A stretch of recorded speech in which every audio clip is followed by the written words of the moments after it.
ইসরায়েলে বড় ধরনের হামলা শুরু করেছে লেবাননের প্রতিরোধ গোষ্ঠী হিজবুল্লাহ।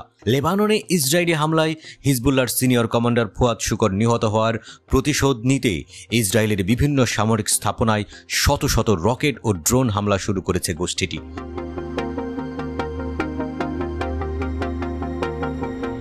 হিজবুল্লাহ যোদ্ধারা ইসরায়েল অধিকৃত অঞ্চলের উত্তর দিকে একাধিক অভিযান পরিচালনা করেছে।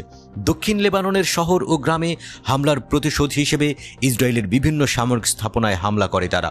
হিজবুল্লাহ একটি সংক্ষিপ্ত বিবৃতিতে বলেছে, তার সদস্যরা পশ্চিম গ্যালিলি অঞ্চলের মানুট মুসবের একটি ইসরায়েলি সামরিক ফাঁড়িতে কাতিউসা রকেটের একটি ব্যারেজ আছড়ে পড়েছে। সেখানে বেশ কয়েকটি আয়রন ডোম ক্ষেপণাস্ত্রের ব্যাটারি এবং আর্টিলারি বাংকারগুলোকে টার্গেট করা হয়।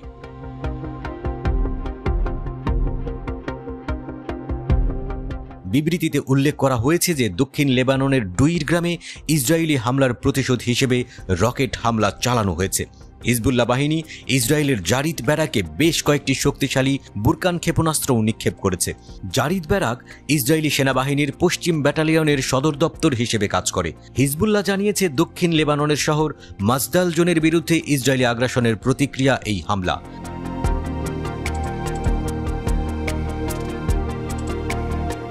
লেবাননের প্রতিরোধ যোদ্ধারা বিরানিত ব্যারাকে বুরকান ক্ষেপণাস্ত্র দিয়ে আক্রমণ করে, যার ফলে সাইটের ক্ষতি হয় এবং সেখানে একটি বড় অগ্নিকাণ্ডের সৃষ্টি হয়। দক্ষিণ লেবাননের আইতারুন গ্রামে ইসরায়েলি হামলার প্রতিশোধ হিসেবে এই অভিযান চালানো হয়েছে বলে জানা গেছে। হিজবুল্লাহ বলেছে, প্রতিরোধ যোদ্ধারা দখলকৃত লেবাননের কাফরশুবা পাহাড়ের আল সামাকা সাইট, রামিম ব্যারাক এবং আল মালিকিয়া সাইট সহ বেশ কয়েকটি ইসরায়েলি সাইটে আঘাত করেছে।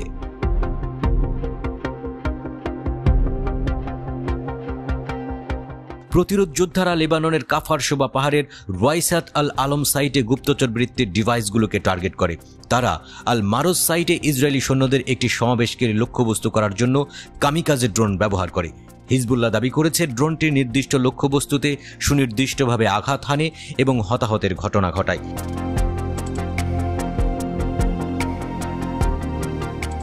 ফিলিস্তিনি হামাস প্রতিরোধ গোষ্ঠীর দ্বারা আশ্চর্যজনক অভিযানের পর গাজা উপত্যকার বিরুদ্ধে গণহত্যামূলক যুদ্ধ শুরু করার পরপরই হিজবুল্লাহ এবং ইসরায়েল গত বছরের অক্টোবরের শুরু থেকে মারাত্মক আগুন বিনিময় করছে।